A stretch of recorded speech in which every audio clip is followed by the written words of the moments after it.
Bismillahirrahmanirrahim. Alhamdulillah Rabbil Alamin. Wassalatu wassalamu ala Rasulillah wa ala alihi wa sahbihi ajma'in. Rabbana shrah li sadri wa yassir li amri wahlul 'uqdatan min lisani yafqahu qawli.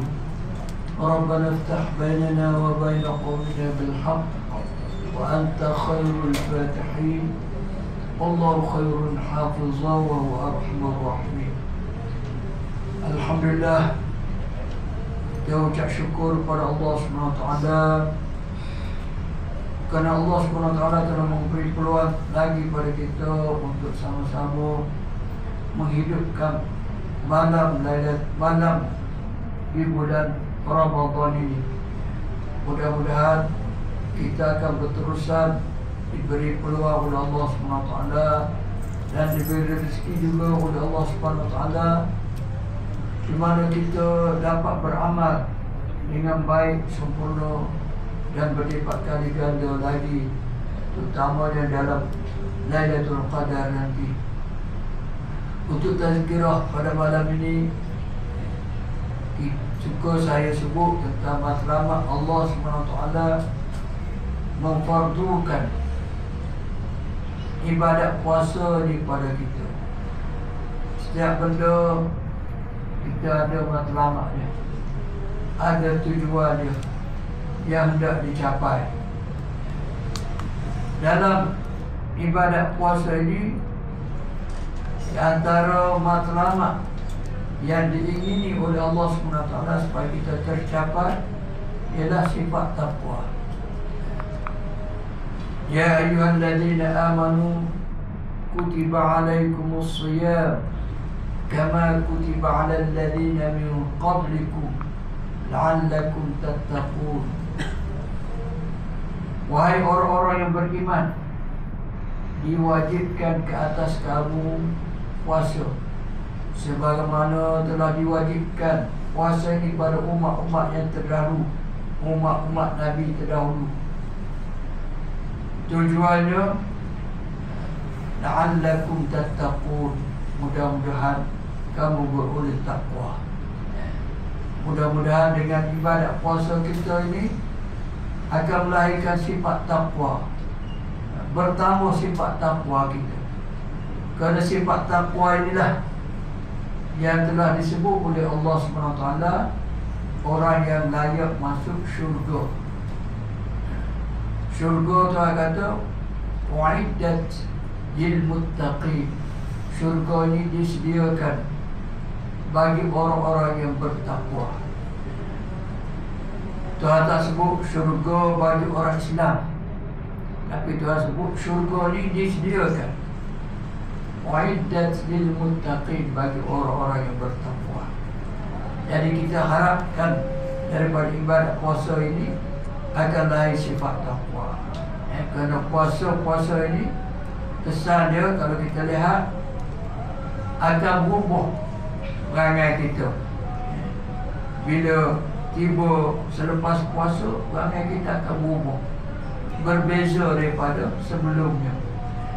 Ulama-ulama kata kita puasa ini boleh lihat kesannya ada dua. Yang pertama, puasa kesan dia serupa dengan puasa ular tedung. Ular tedung ni bila dia nak salin kulit, ular ni dia salin kulit. Kalau ikut bahasa Arab, ular ni dinama hayyah. Tak tahulah betul tak betul. Ikut kajiannya, kenapa dinamakan hayyah? Kerana ular ni katanya dia tak mati dengan sebab tua. Dia tak mati dengan sebab tua. Kerana itu dia dinamakan hayyah. Hayyah dia hidup. Dia bila tua, dia salin kulit, jadi muda balik. Itu ular. Ular mati kerana benda-benda lain. Mungkin kena jerit di kereta ke, lagu sama-sama dia ke, ataupun menjadi mangsa pada binatang lain.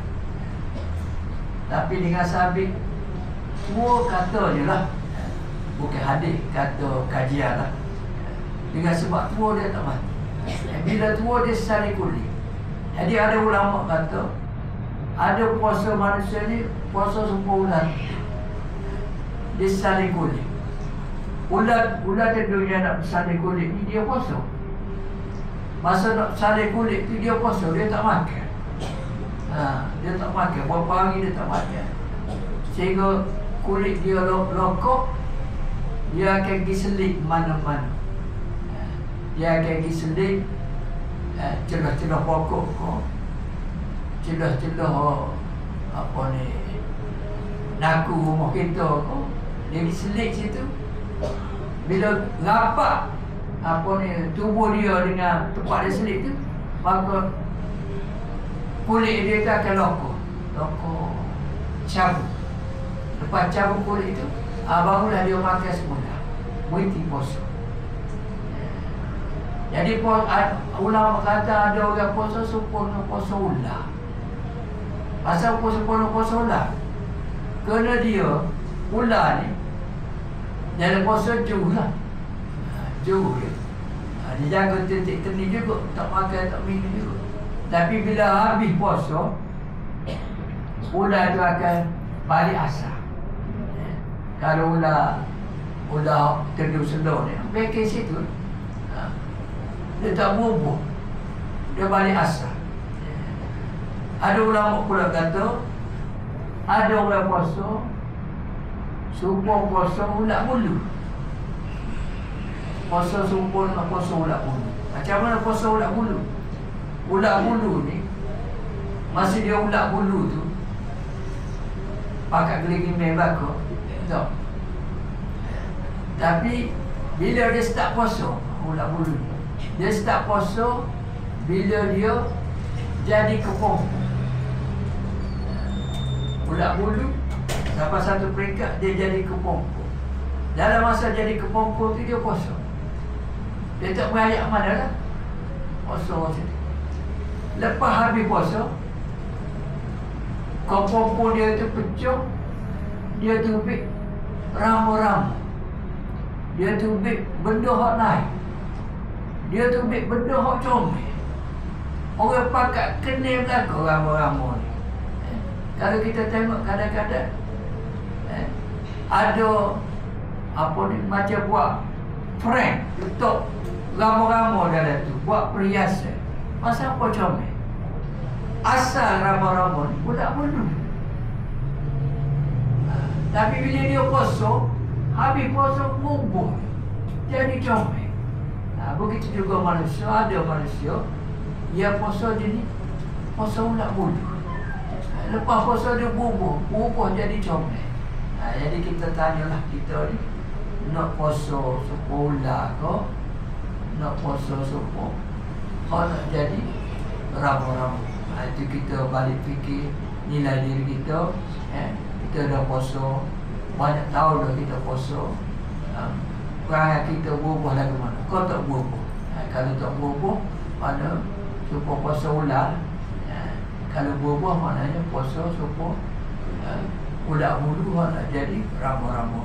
Itulah sedikit tazkirah untuk faedah diri saya dan juga tuan-tuan semua.